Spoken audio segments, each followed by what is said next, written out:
रात का वक्त था और आम्रपाली सम्राट को लेकर विचलित थी और काफी चिंतित भी थी। वो खिड़की से बाहर की ओर झांक रही थी कि तभी किसी ने उसके कक्ष का द्वार जोर जोर से खटखटाया। आम्रपाली उस आवाज को सुनकर डर गई थी। वो सोचने लगी थी कि इतनी रात को आखिर कौन हो सकता है। उसने डरते डरते द्वार खोला। फिर उसने देखा कि दरवाजे पर राजकुमारी मुकुंदा खड़ी थी। उन्हें समझ नहीं आ रहा था कि राजकुमारी मुकुंदा अचानक वहां क्यों आ गई। मुकुंदा ने शीघ्रता से कक्ष में प्रवेश किया। आम्रपाली ने पूछा, क्या हुआ मुकुंदा, इतनी रात गए तुम यहाँ? सब ठीक तो है ना? मुकुंदा ने आम्रपाली से कहा। देवी आम्रपाली, मुझे आपसे एक बहुत जरूरी बात करनी है। आम्रपाली ने भी झट से द्वार बंद किया और फिर मुकुंदा के पास आकर कहा, ऐसी कौन सी बात है राजकुमारी जो आप इतनी रात को हमारे कक्ष में आई हैं? सुबह होने में अभी एक पहर बाकी है। कोई बहुत गंभीर बात है क्या? मुकुंदा ने कहा। देवी आम्रपाली, जब से हमने इस रहस्य को जाना है हमारा चैन और सुकून गायब हो गया है। हम दिन रात इसी के बारे में सोचते रहते हैं। हमने कई बार आपको बताना चाहा, परंतु हर बार आप किसी न किसी उलझन में उलझी हुई थी, इसलिए हमें मौका नहीं मिला और हमें यही समय सबसे उचित लगा आपसे बात करने के लिए। देवी, जब आपको ये रहस्य पता चलेगा तो आपके भी पैरों तले जमीन खिसक जाएगी। तो आम्रपाली ने कहा, राजकुमारी मुकुंदा, आपकी ये बातें हमें और बेचैन कर रही हैं। सीधे सीधे क्यों नहीं बता देती? आखिर ऐसा कौन सा रहस्य है? राजकुमारी मुकुंदा ने कहा, सुलोचना का। सुलोचना आपको कब से धोखे में रखे हुए है। सुलोचना कोई स्त्री नहीं बल्कि एक पुरुष है। ये सुनकर आम्रपाली के पैरों से जमीन खिसक गई थी। वो विस्मित होकर राजकुमारी मुकुंदा को देख रही थी और सोच रही थी कि आखिर मुकुंदा को ये कैसे पता चला। मुकुंदा आगे कहती है, मुझे संदेह तो उसी दिन हो गया था जब हम लोग मेले में गए थे। मैंने बेहोशी की हालत में सुलोचना को पुरुष की आवाज में बोलते हुए सुना था, लेकिन विश्वास मुझे आज हुआ जब मैंने उसे पुरुष के भेष में तालाब में नहाते हुए देखा। ये सुनकर आम्रपाली की चिंता बढ़ने लगी। वो सोच रही थी कि यदि किसी को इस रहस्य का पता चल गया तो कोई भी सोम को नीलपत महल में नहीं रहने देगा। राजकुमारी मुकुंदा ने आगे कहा, देवी आम्रपाली, यदि सुलोचना आपके खिलाफ किसी साजिश के तहत यहाँ रह रही है तो उसने अभी तक आपको कोई नुकसान क्यों नहीं पहुँचाया? राजकुमारी मुकुंदा आम्रपाली से ये कह तो रही थी, लेकिन मन ही मन ये सोच रही थी कि ये साजिश नहीं हो सकती आम्रपाली, हमें तो ये प्रेम लगता है, पर हम ये आपसे कैसे कहें? राजकुमारी मुकुंदा आम्रपाली को गुफा वाली बात का पूरा किस्सा बता देती हैं। ये भी बताना चाहती हैं कि वो आपसे प्रेम करता है, लेकिन खुद सोचकर मुकुंदा चुप हो जाती है। आम्रपाली उसकी बात काट कर कहती है, राजकुमारी मुकुंदा, हम इस रहस्य को जानते हैं। ये सुनते ही मुकुंदा का मुंह खुला का खुला रह गया। वो आश्चर्यचकित हो गई और सोचने लगी कि जिस रहस्य की वजह से वो इतना परेशान घूम रही थी उसकी जानकारी तो आम्रपाली को पहले से ही है। राजकुमारी मुकुंदा ने आम्रपाली से पूछा, आम्रपाली, अगर आपको ये बात पता थी तो आपने हम सबको क्यों नहीं बताई? क्यों हम सबसे छुपाई? आम्रपाली ने फिर राजकुमारी मुकुंदा को जंगल वाला किस्सा बताया कि कैसे सोम ने शेर से उसकी जान बचाई। सोम का इस दुनिया में कोई नहीं था, वो गुफा में रहता था, इसलिए आम्रपाली सोम को अपने साथ यहाँ ले आई। अब क्योंकि सोम एक पुरुष था तो उसे कोई भी नीलपत महल में रहने नहीं देता, इसलिए आम्रपाली की सलाह से उसने स्त्री का भेष धारण किया और आम्रपाली ने उसका नाम सुलोचना रख दिया। राजकुमारी मुकुंदा अपने मन में सोचने लगी कि क्या आम्रपाली को ये पता है कि सोम उनसे प्रेम करता है? अगर नहीं पता तो मैं भी बता देती हूँ। फिर उन्होंने खुद से कहा, नहीं, अभी नहीं, पहले मैं सोम के प्रेम को और समझ लूं, पता लगा लूं कि ये प्रेम सच में है या फिर कुछ और है। फिर आम्रपाली ने राजकुमारी मुकुंदा से कहा, इस बारे में आपके और मेरे अलावा सिर्फ सरना को पता है। कृपा करके इस बात को अपने तक ही सीमित रखिएगा राजकुमारी, नहीं तो सोम बेचारा कहाँ जाएगा, उसे महल से निकाल दिया जाएगा। मुकुंदा को सोम का नाम सुनकर याद आता है कि जिस दिन सरना की याददाश्त चली गई थी उस दिन उसने मुकुंदा से कहा था कि आम्रपाली सुलोचना को प्यार से सोम बुलाती है। फिर उन्हें इस बात पर पूरा यकीन हो गया कि आम्रपाली सोम का सच जानती है।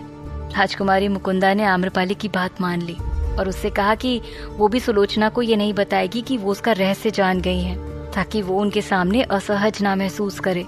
हालांकि मुकुंदा का असली ध्येय तो ये था कि वो बिना सोम को पता चले उस पर नजर रख रही थी। फिर मुकुंदा ने आम्रपाली से कहा कि वो विश्राम करना चाहती हैं और ऐसा कहकर वो चली गई। आम्रपाली ने उनके जाने के बाद राहत की सांस ली और फिर सम्राट के बारे में सोचने लगी। जहाँ एक तरफ मुकुंदा सोम की जासूसी करने की सोच रही थी तो वहीं दूसरी ओर सुबह सुबह राज दरबार में शोक का माहौल था। आचार्य की मृत्यु से राज दरबार में सभी लोग हैरान थे। सिंहासन पर बैठे महाराज असहज नजर आ रहे थे।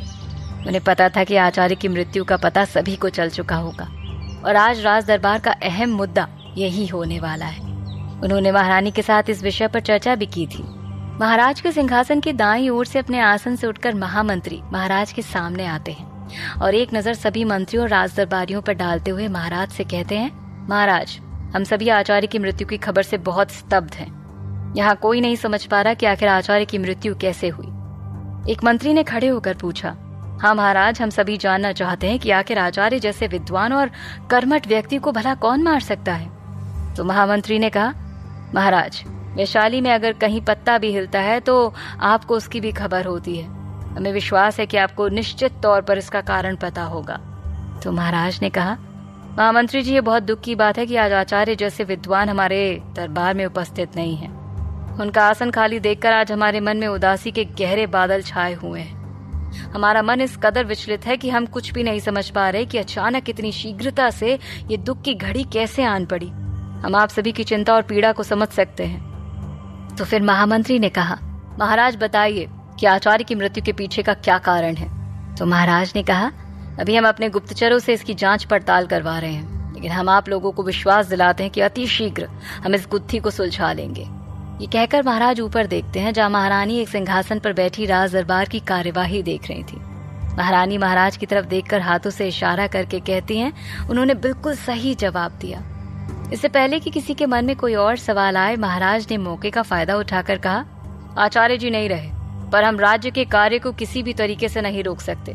इसलिए हमने ये निर्णय लिया है कि हम उनके पद को संभालने के लिए कई साल के अनुभवी हमारे वफादार महामंत्री सुमेर जी को नियुक्त करते हैं। ये सुनते ही महामंत्री सुमेर महाराज की तरफ देखने लगे, जो कि कई सालों से महाराज को प्रसन्न करके उनके दरबार में मुख्य सलाहकार बनना चाहते थे। आज वो अपने सपने के करीब पहुंच रहे थे। महामंत्री सुमेर अपने आसन से उठकर पहले सिर झुकाकर महाराज का धन्यवाद करते हैं, फिर आचार्य के आसन पर जाकर खड़े हो जाते हैं। उनकी आंखों में उस पद के आने की खुशी साफ झलक रही थी। बाकी महामंत्री भी उन्हें देखकर प्रसन्न थे।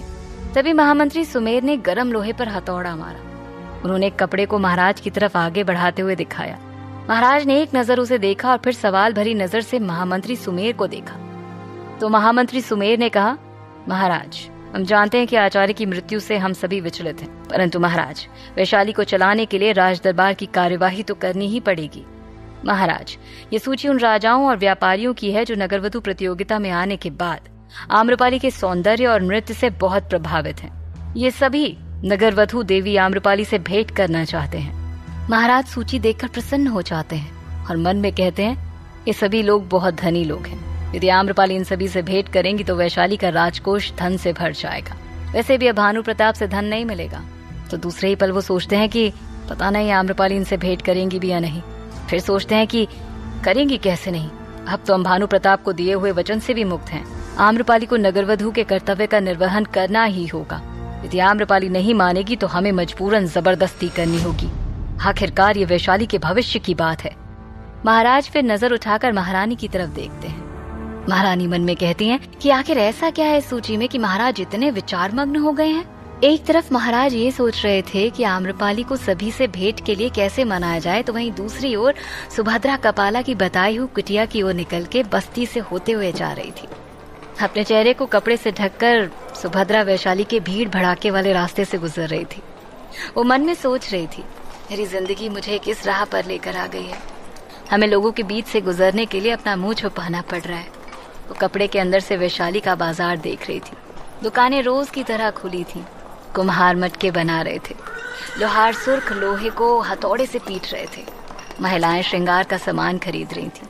सुभद्रा मन ही मन सोच रही थी कि हर किसी का जीवन रोज की तरह सामान्य है। अगर कुछ असामान्य और विचित्र है तो आज मेरा जीवन। वो लोगों से नजर चुराते हुए तेज कदमों से आगे बढ़ रही थी ताकि शीघ्रता से कुटिया तक पहुंच जाए। अचानक उसके कानों में आम्रपाली का नाम पड़ता है और वो वहीं ठिठक कर रुक जाती है। एक पुरुष ने कहा, आम्रपाली की सुंदरता के आगे तो इंद्र की अप्सराएं भी कुछ नहीं। तो दूसरे पुरुष ने कहा, सत्य कहा मित्र, सुंदरता की तो वो धनी है और नृत्य में तो वो कमाल है। उसके देह का एक एक हिस्सा ऐसा है मानो कुदरत ने उसे सालों साल बैठकर आराम से तराशा हो। सुभद्रा आम्रपाली की तारीफ सुनकर अंदर ही अंदर सुलग गई थी। जब कोई उसके सामने आम्रपाली की प्रशंसा करता था तो उसे ये बिल्कुल बर्दाश्त नहीं होता था। उसने मन में सोचा, यदि मेरा भाग्य साथ देता तो आज मैं नगरवधु होती। हर तरफ लोग मेरी प्रशंसा कर रहे होते। उसे अपने भाग्य पर बहुत रोना आ रहा था। फिर अचानक उसे जाने क्या हो गया कि वो कुटिया की तरफ जाने वाला रास्ता छोड़कर वैशाली की बस्ती की तरफ जाने वाले रास्ते की तरफ जाने लगी। जब एक बैलगाड़ी उसके समीप से गुजरी, बैलगाड़ी पर बैठे एक पुरुष ने कहा, मैंने एक बार आम्रपाली को हाथ भर की दूरी से देखा है। उसकी सुंदरता के ताप से मेरा देह जल गया था। तो दूसरे व्यक्ति ने कहा, हाँ, आम्रपाली जैसी सुंदर स्त्री की कल्पना भर से मेरी रात खराब हो जाती है। ये कहकर दोनों हंसने लगे। तभी पहले पुरुष ने कहा, जहाँ आम्रपाली बला की सुंदर है तो वहीं सुभद्रा बहुत ही कुरूप है। उसे देख लो तो रात में डरावने सपने आने लगते हैं। ये सुनकर तो सुभद्रा पागल सी हो गई और वो अचानक वहां से दौड़ने लगी। तभी उसका आंचल बैलगाड़ी के पहिए में फंस गया और चेहरे से कपड़ा हटते ही उसका चेहरा सबको नजर आने लगा। सुभद्रा ने तुरंत वापस अपने चेहरे को ढकने की कोशिश की, लेकिन बैलगाड़ी वाले ने उसे पहचान लिया। वो बैलगाड़ी से छलांग लगाकर नीचे कूद गया और सुभद्रा के सामने आकर खड़ा हो गया। सुभद्रा उससे बचकर भागने लगी, लेकिन तभी बैलगाड़ी वाला चीख कर कहता है, अरे ये तो सुभद्रा है। इतना सुनते ही बाजार में लोगों की भीड़ लग गई और वो सब सुभद्रा की ओर देखने लगे। तो एक पुरुष ने कहा, कुरूप स्त्री, तेरी हिम्मत कैसे हुई हमारी देवी आम्रपाली से प्रतियोगिता करने की? तो दूसरे ने कहा, ये स्त्री नहीं, राक्षसी है, राक्षसी। सुभद्रा से ये सब बर्दाश्त नहीं हो रहा था। सुभद्रा ने वहां से भागने की कोशिश करते हुए एक पुरुष को धक्का दे दिया और तेजी से दौड़ने लगी। उसके पीछे पीछे कुछ पुरुष भी दौड़ने लगे।